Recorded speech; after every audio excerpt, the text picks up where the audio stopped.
আসসালামু আলাইকুম। আজকে আমি আপনাদের মাঝে শেয়ার করব কিভাবে একটি কুচিয়ালা মেক্সি কাটিং করবেন। আশা করি ভিডিওটি না টেনে পুরো ভিডিওটাই দেখবেন, তাহলে আপনারাও একটি কুচিয়ালা মেক্সি কাটিং করতে পারবেন। মেক্সিটি তৈরি করার জন্য প্রথমে আমাদেরকে কাপড়টি আগে ভাঁজ করে নিতে হবে। এখানে আমি কাপড়টি আগে 4 পাটে ভাঁজ করে নিয়েছি।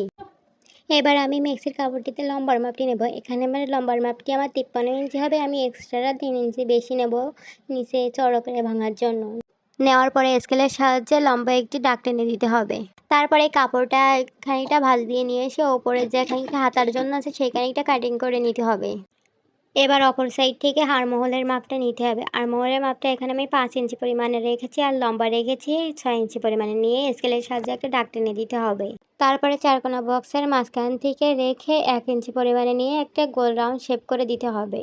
এখন আমাদেরকে কাঁধের মাপটি নিতে হবে। কাঁধের মাপটি আমি এখানে 2 ইঞ্চি পরিমাণে নিয়েছি আর আমার এখান থেকে 2 ইঞ্চি পরিমাণে গলার চড়া পট্টিটা হবে।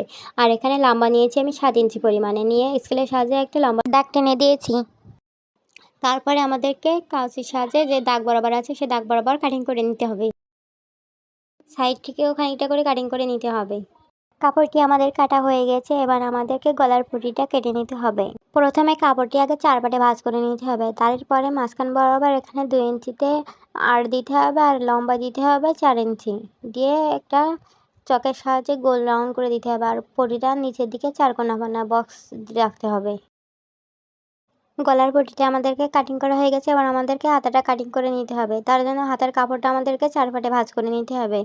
নেওয়ার পরে এখান থেকে আমাদের হাতার লম্বার মাপটি নিতে হবে। হাতার লম্বার মাপটি এখানে হবে আমার 6 ইঞ্চি পরিমাণে আর এক্সট্রা 2 ইঞ্চি বেশি নেবো। আমি 8 ইঞ্চি নিচ্ছি আর ওই মাথা থেকে আমি 3 ইঞ্চি পরিমাণে নিচে নিয়ে একটা চকের সাহায্যে দাগ টেনে দিচ্ছি। এবার আমাদেরকে হাতাটা কাউচির সাহায্যে কাটিং করে নিতে হবে দাগ বরাবর।